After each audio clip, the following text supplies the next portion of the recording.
Mimi nataka nikuulize swali dogo tu kuhusu biashara. Je, hapo ulipo una shilingi 10,000 kwenye mchongo? Una shilingi 10,000?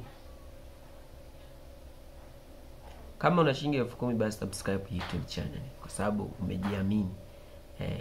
Na hiyo shilingi 10,000 nataka nikwambie vitu ambavyo unaweza kufanya. Biashara ambayo unaweza kufanya kwa hiyo shilingi 10,000. Hiyo shilingi 10,000 ndugu yangu, kama upo kijijini ni hela kubwa sana. Unaweza kuanza biashara.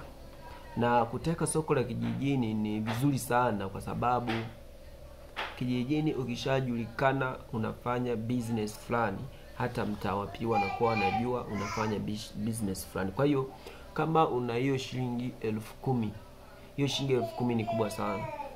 Wewe nisikilize. Biashara ambazo unaweza kufanya kwa mtaji wa shilingi 10,000.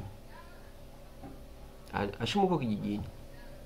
Supo kijijini au hata mjini una shilingi 10,000. Shilingi 10,000 unaweza ukawafanya biashara zifuatazo. Kitu cha kwanza, shilingi 10,000 unaweza ukafanya biashara ya kuuza karanga kwa kuziweka kwenye lambo na kwa pakiti za kuweza kuuza shilingi 200, shilingi 300, shilingi 400 hadi shilingi 500. Biashara ya kwanza hiyo.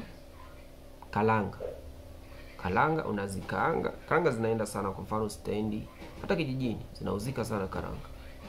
Kaziweka katika pakiti, fanya business. That's the first. Lakini kitu ambacho unaweza ukafanya, business nyingine ambayo unaweza ukafanya kwa hiyo shilingi 10,000 ni kuuza vipande vya samaki. Mfano, ukachukua samaki wa shilingi 6,000 ukamkata katika vipande vya 500. Yule samaki wa shilingi 6,000 ukatoamo vipande vya 500 ambavyo vinafika 20. Ukauza 500, ushapata faida. Kumbuka umepata shilingi 10,000 hapo. Umenunua shilingi 6,000 unapata shilingi 10,000.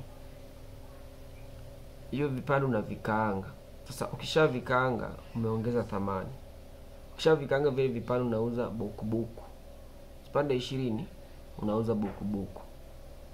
Ukishauza 1,000 vile vipande inatoka shilingi 20,000. Zinatoka 20,000. Umeshapata faida. Ukishavikaanga unaongeza bei kwa sababu umetumia mafuta, umetumia na chanzo cha moto. Hizo ni gharama. Lakini biashara nyingine ambayo unaweza kufanya kama upo kijijini, biashara nyingine hiyo ni uza maziwa mgando au maziwa tu. Kuna ile semos yako pale, unaanza kuuza kikombe 100, 100, 200, 200, 300, 400, 500. Zaidi uza 500 kwa sababu maziwa utaenda kuyajumua, labda lita moja watakuzia kwa 500, 600, 700. Kuna sehemu zingine wanauza hadi 500. Kwa hiyo utaenda kuchemsha maziwa fresh yale, utauza kikombe 500. 10,000 inatosha. Lakini kitu kingine ambacho unaweza kufanya ni kuuza mayai yaliyochemshwa. Kwa mtaji wa shilingi 10,000, mayai yaliyochemshwa shilingi 10,000 inatosha sana. Sisi tunanielewa. Lakini kwa kitu kingine ambacho unaweza ukauza ni miwa. Inafaa kabisa miwa. Ni vitu vinavyoenda hivi. Miwa kwa shilingi 10,000. Lakini kitu kingine ambacho unaweza ukauza ni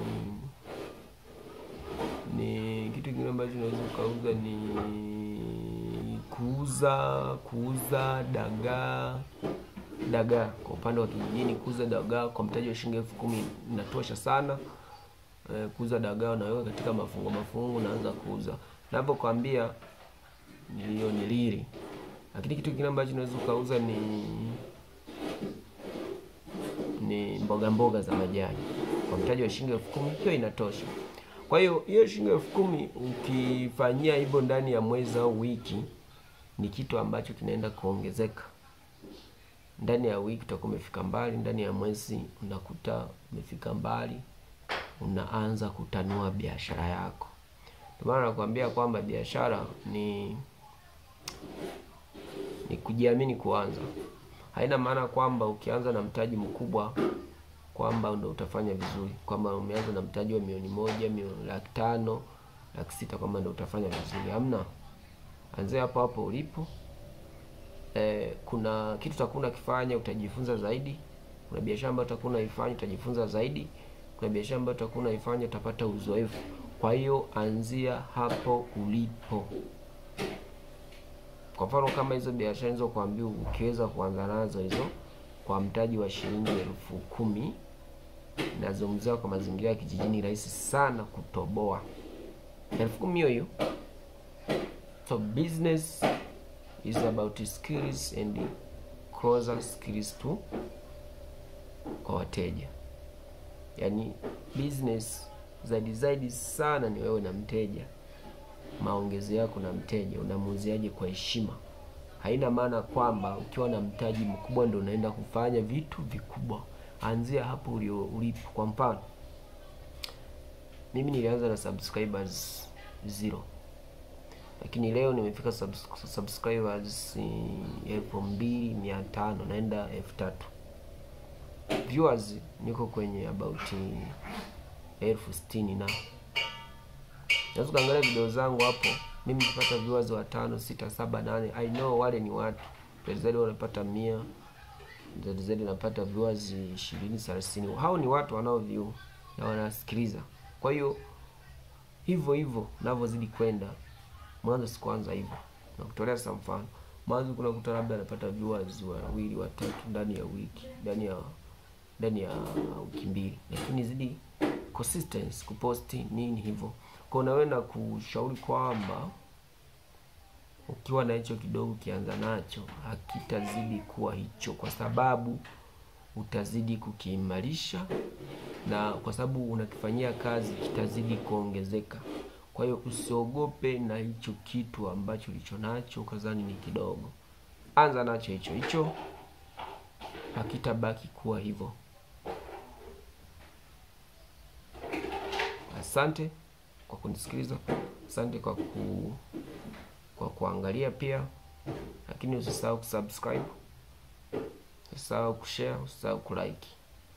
Mimi ukifanya hayo utakuwa umenisaidia, kwa sababu nataka wengi wajue kuhusu how to simplify a life. Sababu kuna mtu mwingine anawaza mpaka niona vitu nini kwa hapa ni kuhusu, yani vitu tunaviweka in simple way, alafu tukivifanya vinaleta makubwa. Asante sana.